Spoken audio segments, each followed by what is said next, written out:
Yeah, so what can you tell us about, maybe I'll go this way. What can you tell us about the fire? When the companies first got on scene, they said they saw smoke coming from the roof area. There was some kind of roof construction crew right on the street here. Said they were doing hot work on the roof, soldering the copper.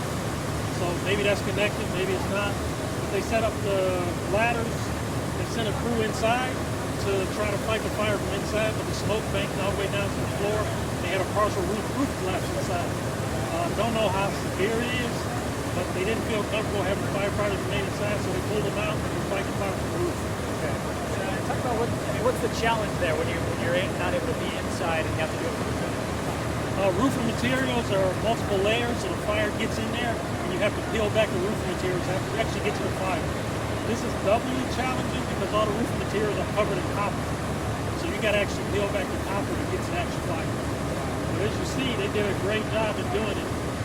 They actually did a really good stop. If they hadn't got it as soon as they did, they could have lost the whole church. I know that saving any structure, I'm sure is important. This one, of course, has a lot of meaning in the neighborhood.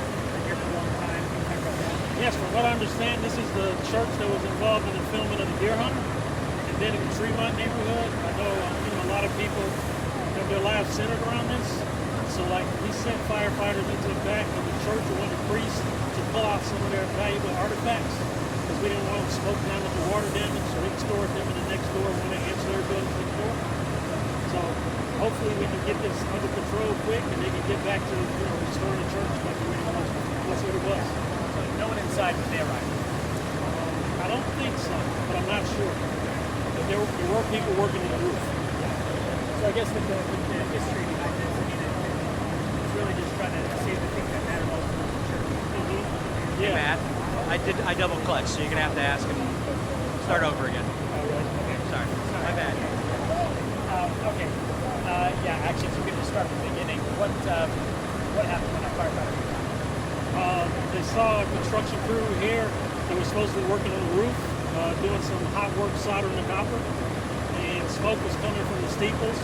So they sent a couple crews inside, but the smoke banked all the way down to the floor. When it banked all the way down to the floor, they lost visibility, and they said they had a partial roof collapse inside the building. So when that happened, they pulled the firefighters out, put the ladders up, and fought the fire from the roof. And talk about the challenges of fighting this from the roof rather than outside. Roof fires, you have multiple roof materials layered on top of one another, so the fire gets inside. It's hard for the water to penetrate. With this, all the roof materials is covered in copper, so we have to peel back the copper and get through the roof materials to get to the fire. The companies here did a really good job. They did a really good stop, because if they hadn't got it when they did, they could have lost the whole church. Yeah. And this church has a lot of meaning in the neighborhood. I mean, I know that they're trying to protect a lot of things. Yep. I told this was a church that was used in the filming of the Deer Hunter movie. We also pulled some artifacts off the back of the church with one of the priests. They had valuable artifacts, manuscripts. They didn't want to get wet and smoke damage, so we put them in an ancillary building next door.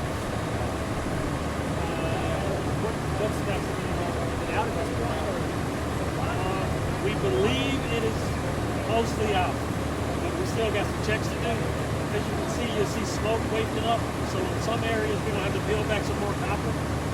Eventually, we'll send some other firefighters inside to see what that roof collapse actually was, to see how far we can go up and check. But before we leave the scene, we'll make sure it's completely out. And I know we don't know if it was connected to the roofers, but is it pretty clear that this started at the roof? It looks like it started at the roof because we don't see any fire engagement on the first and second floor of the church. So all the fire was above the second floor. Anything else you can think of? Well, just want to say what a great job the firefighters did. Because when I got here, it looked pretty bad. I didn't think this would turn out as quick as it did. They got up there and did a lot of pulling of the copper and work. We got a good stop. And we don't know about anyone being inside? No, not yet. That'll all come out after the arson investigators interview people and go inside.